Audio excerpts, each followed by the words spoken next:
In the United States, we continue to have new cases. As of this morning, there were 712, I believe, with 27 deaths. Guaranteed by the time of this evening, that's going to be up, and there'll be several more. And tomorrow, there'll be several more.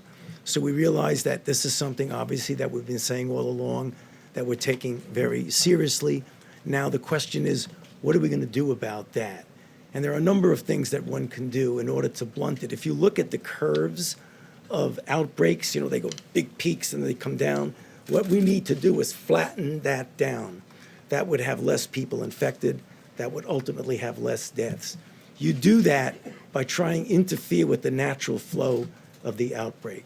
As a nation, we can't be doing the kinds of things we were doing a few months ago, that it doesn't matter if you're in a state that has no cases or one case. You have to start taking seriously what you can do now. Are you in an environment where you can telework? Are you planning on going to large gatherings like church? Do you live in a community that is being particularly impacted by the coronavirus? And you can find out this information from your state or local health department. Does your state have a hotline that you can call into to help you assess symptoms? And we have really leaned into coronavirus.gov. Please send people to that website.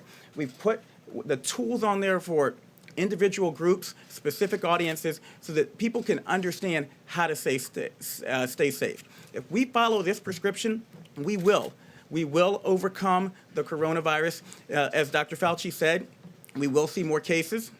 Unfortunately, we are likely to see more deaths. We have not hit the peak of this epidemic quite yet, but if we follow this prescription, then we will decrease the number of people who are impacted, we will decrease the number of people who will die, and we will more quickly get to the end of this situation.